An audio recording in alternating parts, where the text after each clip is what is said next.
Okay, so we're going to talk about World War II.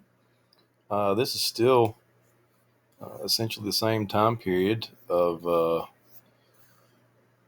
basically 1890 to 1945, and World War II is sort of the end of this period seven time frame that we will be discussing here. So the road to World War II begins really with. I mean, you can make an argument. It began with the Great Depression because that's a worldwide event that takes place, and many of these European nations are completely their economies are completely destroyed by this worldwide Great Depression. And one of the main reasons why it takes place is that there's very little trade going on between nations. A lot of tariffs have been implemented, and so there's not a lot of trade that has been taking place. But regardless, with the misery that the people in these nations are encountering in the 1930s, a lot of them begin to turn to extreme politicians. They begin to listen to these extreme voices who are placing blame on other people, other nations. They're also saying that, look, if you vote for me, I will bring us out of this. We will rise again as a people, stuff like that. And again, one of the things here is, regardless of what you may think about people voting for these dictatorships, a lot of people were, just trying to survive, and they have someone who is offering them hope, uh, who's promising to help them just get through it and not starve to death. And when you're faced with those kinds of um, that kind of situation economically, oftentimes people will turn to radical elements in society in order to get out of it and to survive. And that's kind of what happens in some of these situations. Make sure you know these names. In Italy, you've got Mussolini, a fascist party dictator, came to power in 1922. In the Soviet Union, you've got the communists led by Stalin, Joseph Stalin. In Germany, you've got Adolf Hitler and another fascist party called the Nazi Party. They come to power in 1933. And then in Japan, you have Hideki Tojo, who comes to power, a militaristic government, in 1941. The commonalities that these nations or these dictators have is that they want to militarize and they want to expand their borders. Japan, especially, is very um, imperialistic. Germany is going to be very imperialistic. The Soviet Union, not so much at this point. They're kind of sort of just minding their own business to a large extent, but they're not completely uh, guilt free from this desire to expand. You'll see that in a little bit. And then Italy is also going to try to expand its borders. So militarizing and expanding borders, being imperialistic, are common themes of these dictatorships, these totalitarian governments in the 1930s. Now, as far as the United States is concerned, they're trying to stay neutral. Uh, that is the tradition of American foreign policy. They don't always adhere to it, but in general, the United States wanted to remain neutral no matter what was going on in Europe. And a lot of this is because of the disillusionment they have from World War One. A lot of Americans believed that there were economic reasons for the United States getting involved in World War One, which isn't untrue. And people just don't want to be involved. A lot of Americans want to isolate the United States from the rest of the world, just mind our own business, stay out of it, no drama for the United States. And in 1935, 36, and 37, Congress passes a series of laws called the Neutrality Acts, which were designed to keep the United States neutral in the event of a war, and war is imminent. You don't have to know the details of these Neutrality Acts, but I would note that they did outlaw arms sales to any nation, no matter if it was a nation who was aggressive or a nation that was being uh, oppressed by other nations. If a country was the innocent victim of aggression, it did not matter. The United States could not help based on these neutrality acts. And this again is an important tradition that Americans wanted to implement here, but it wasn't just because of the traditional aspect of it. It was also because they were so very uh, disillusioned with World War One. And briefly, just to touch on this is one of my favorite political cartoons of the time period. Here you have Uncle Sam looking across at Europe. Europe is on fire. Uncle Sam looks like he wants to get involved. Behind him, you have the Capitol building where Congress meets.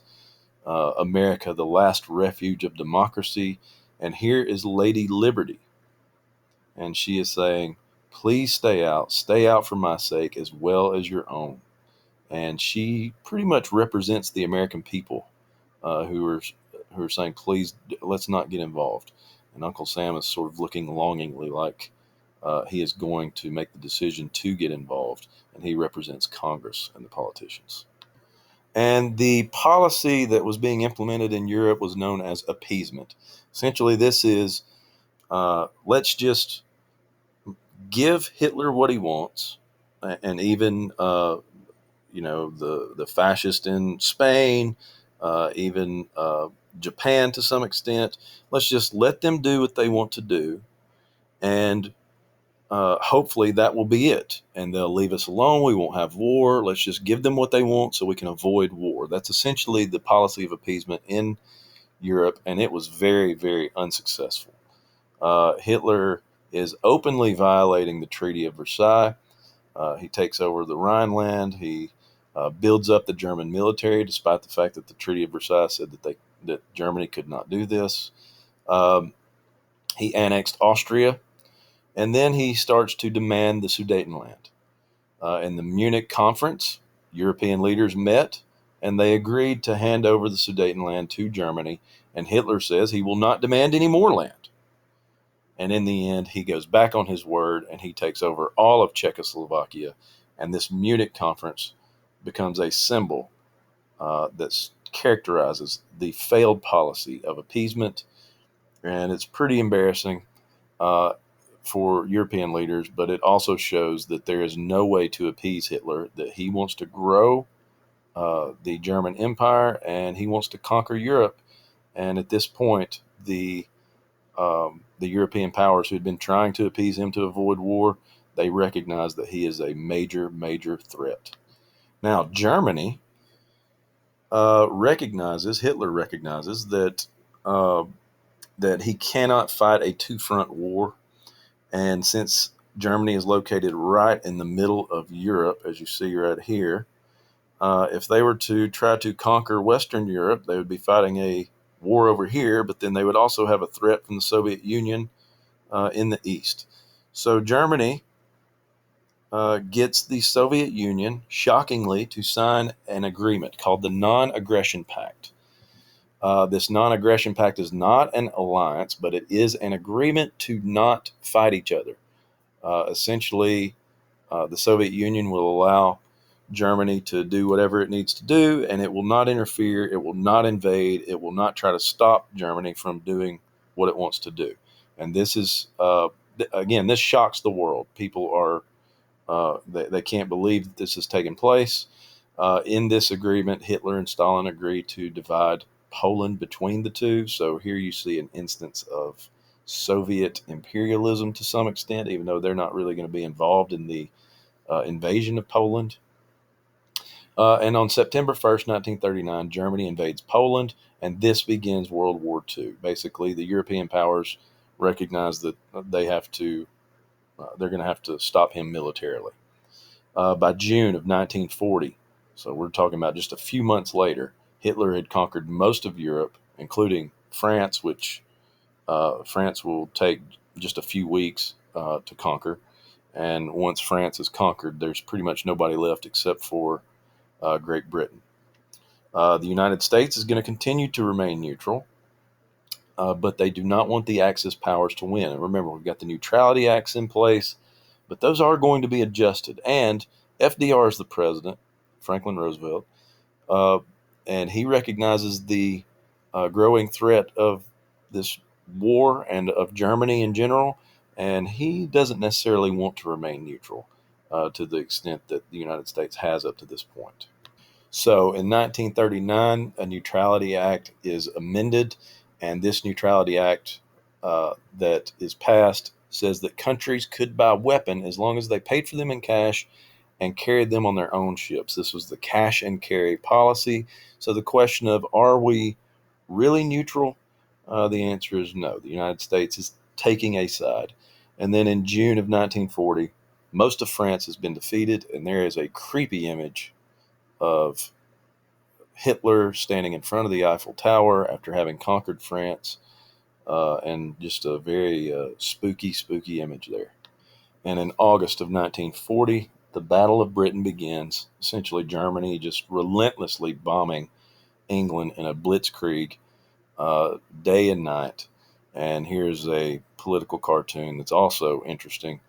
You've got Hitler, who's the dentist who has his hands covered in what appears to be blood, and he's got a pair of pliers in his hand, and he has essentially taken care of all these European powers, France being the last one, and now you have England here, who is refusing to go into the office. And in the end, England is going to resist this German onslaught, and they're never going to surrender.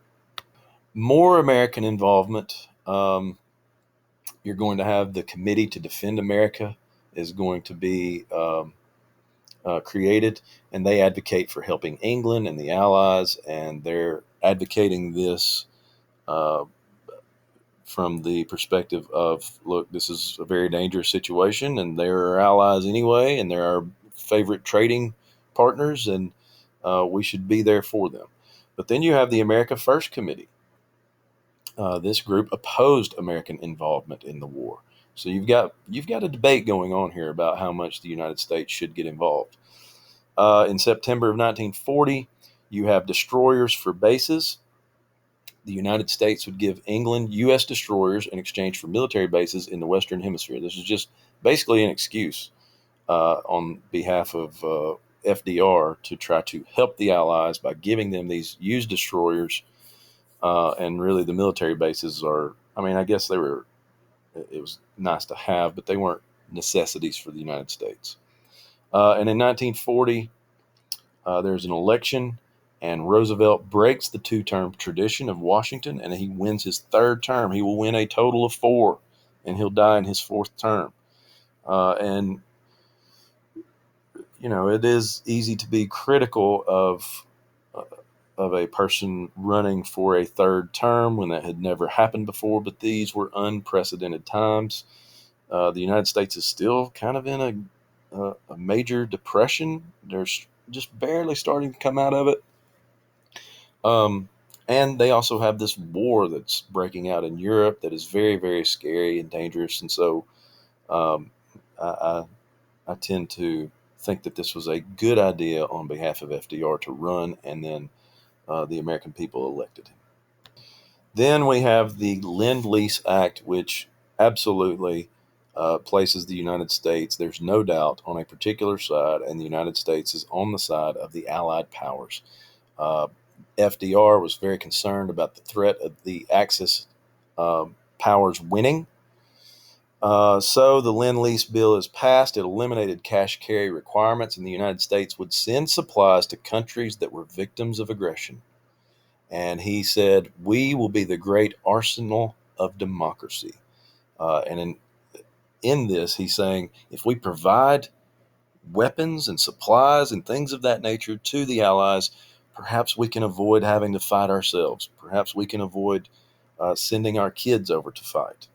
Now, that's not going to be the case, but this was the argument that he used to explain the Lend-Lease bill and why the United States was taking a side and taking this action.